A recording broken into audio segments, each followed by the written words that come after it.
मैं पार्टी के प्रेसिडेंट की हैसियत से मुझे पता है। देखो, करण सिंह दलाल पार्टी के वरिष्ठ नेता हैं। जो घोटाले हुए हैं उन पर हमारी पार्टी उसमें करेगी। रायपुर में कांग्रेस महाअधिवेशन करने जा रही है। 3 दिवसीय यह महाअधिवेशन रहेगा। 24 फरवरी से लेकर के 26 फरवरी तक महाअधिवेशन चलने वाला है। क्या कुछ कार्यक्रम इसके अंदर रहने वाला है। तमाम पीसीसीज को, वरिष्ठ नेताओं को इसमें बुलाया गया है। महाअधिवेशन है यानी कांग्रेस के तमाम जो बड़े चेहरे हैं, चाहे वो प्रदेश के हों या फिर केंद्र के हों, वे सभी इस महाअधिवेशन के अंदर जुटने वाले हैं। हमारे साथ हरियाणा के प्रदेश अध्यक्ष उदय भान है।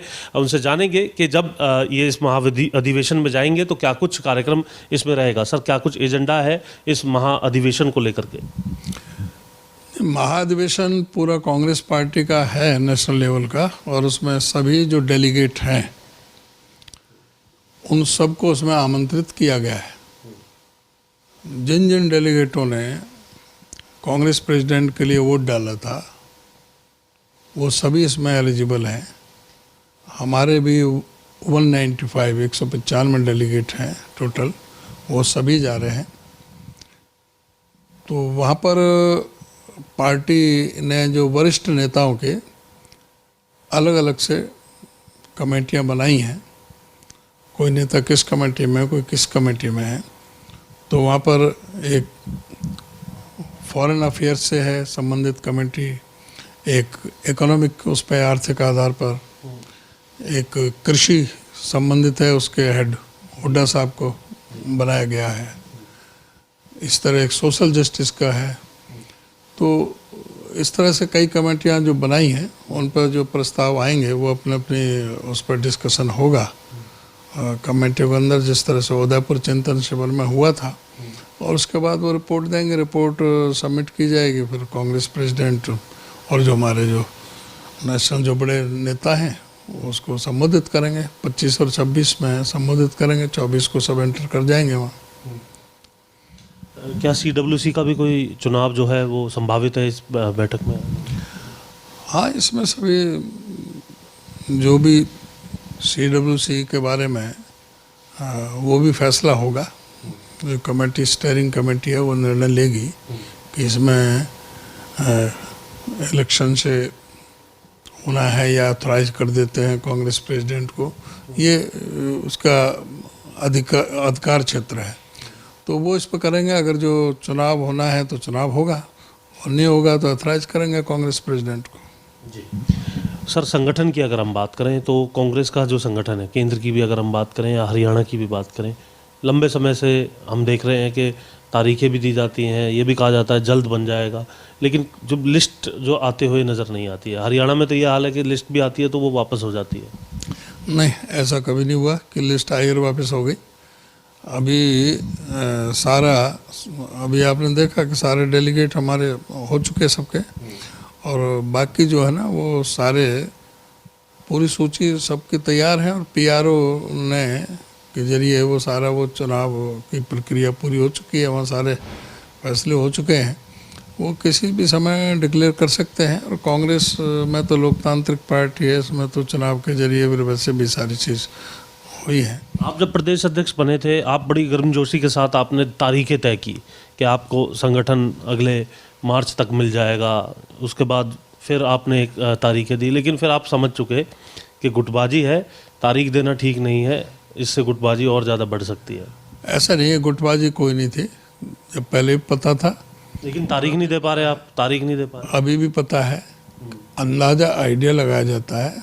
उसमें कई तरह के बीच में आपको पता है कि अभी हमारी भारत जोड़ो यात्रा कार्यक्रम आ गया था, और कोई ना कोई कैसे प्रोग्राम आते रहे हैं। उदयपुर चिंतन शिविर आ गया था, वहाँ गए थे।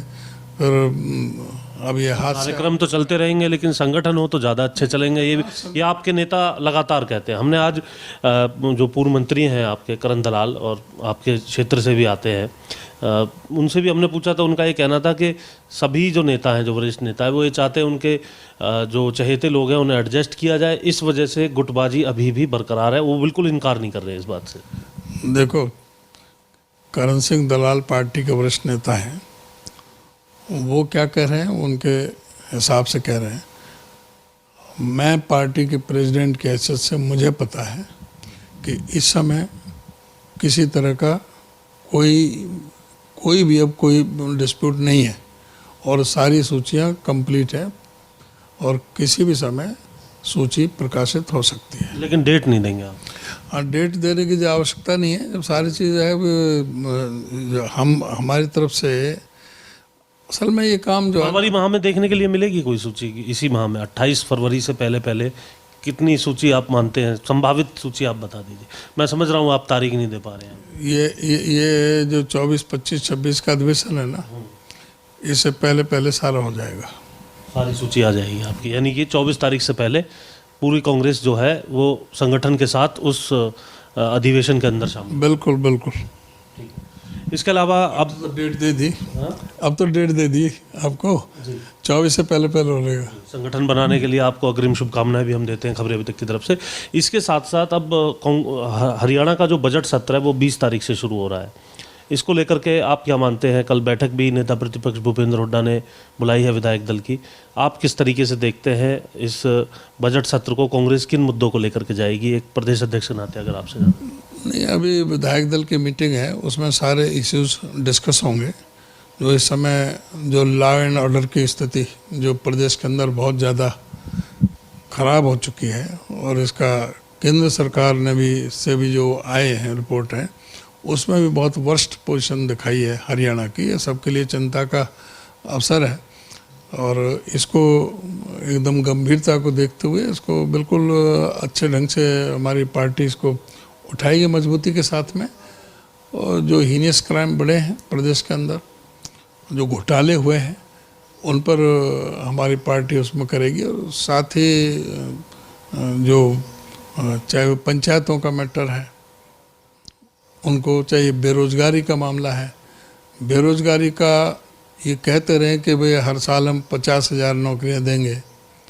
अब तक भी जो है ना सरकारी पद खाली पड़े हैं। अब तो 1 साल बच रहा है चुनाव का, अब तो इनको ये भर्ती कर लेनी चाहिए। इस समय जो है ना बच्चे कितने बेरोजगारी से कितने परेशान हैं।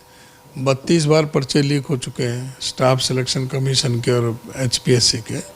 तो ये बहुत गंभीर मुद्दे हैं। तो इसको जो है ना बेरोजगारी हमारे प्रदेश में, सारे देश के में हरियाणा नंबर 1 पर है बेरोजगारी की दर में, 37.4%। ये बहुत ही हम सब कहते हैं ये CMIE जो संस्था है कांग्रेस की संस्था है, हमारे साथ परिवार पहचान पत्र का डाटा है और करीब 6-6.5 लाख लोग ऐसे हैं जो जिनके पास रोज़गार नहीं है। बाकी सभी जो हैं किसी न किसी रोज़गार में है। लेकिन ये जो संस्था है ये कांग्रेस प्रभावित संस्था है। जो इनको सूट नहीं करे, जब इनको सूट करती है तो CMIE के आंकड़े प्रस्तुत करते हैं और जब सूट ना करे तो ये हमें उन आंकड़ों से, अब ये इनको दिखाई नहीं देता कि बेरोजगारी क्या हरियाणा में क्या हालत है। हर घर में बेरोजगार बच्चे बैठे हैं, लेकिन मुख्यमंत्री को इस बात का एहसास नहीं है। वो भी इसे कांग्रेस का ही बता रहे हैं, CMIE को भी। तो इससे ज़्यादा कोई शर्मनाक बात हो सकती है कि भाई किस तरह से CMIE कांग्रेस की खड़ी की हुई है। ये जब इनको सूट करती है तो CMIE के आंकड़े सही हैं। अब सूट नहीं करते तो कि ये हमारे, इससे हम संतुष्ट नहीं हैं। और इसी CMIE के आंकड़ों के बारे में जब और दूसरे प्रदेशों में जहाँ अच्छी पोजीशन है वहाँ पे कहते हैं वहाँ सही है। आप कह रहे हैं कि असुरक्षित राज्य है हरियाणा, ये एक रिपोर्ट आई है, SPI की रिपोर्ट है हालांकि ये केंद्र की तरफ से। लेकिन अमित शाह जी आ रहे हैं 14 तारीख को, पुलिस को राष्ट्रपति द्वारा जो पुलिस कलर है वो भेंट करने आ रहे हैं। कैसे देखते हैं आप? अमित शाह के बारे में क्या बात की जाए। ठीक है, इस समय वो केंद्र में गृह मंत्री हैं, लेकिन उनका अतीत क्या रहा है सबसे कोई छपा हुआ नहीं है। इसी तरह जो पुलिस में अपराधीकरण का सबसे बड़ा सरगना ही अमित शाह है। इनके संरक्षण में सारा चलता है। तो पुलिस की व्यवस्था तो इन्होंने ही बिगाड़ रखी है। सारे कानून व्यवस्था का मुख्य तो यही है। लेकिन पीठ थपथपाएंगे वो तो आकर के आप कह रहे हैं। पीठ थपथपाने का उनका काम सबको पता है। तड़ी पार क्या करेंगे? पीठ ही थपथपाएंगे। शुक्रिया बात करने के लिए। तो सीधे तौर पर प्रदेश अध्यक्ष उदय भान जो कि कांग्रेस के अधिवेशन के बारे में जानकारी दे रहे थे, बजट सत्र में क्या मुद्दे कांग्रेस उठाने जा रही है इसको लेकर के जानकारी दी। वहीं कांग्रेस की तरफ से असुरक्षित राज्यों की श्रेणी में नंबर 1 जिस प्रकार से हरियाणा आया है एसपीआई की रिपोर्ट में, उस मुद्दे पर भी तीखा प्रहार अमित शाह के दौरे को लेकर के भी किया गया है।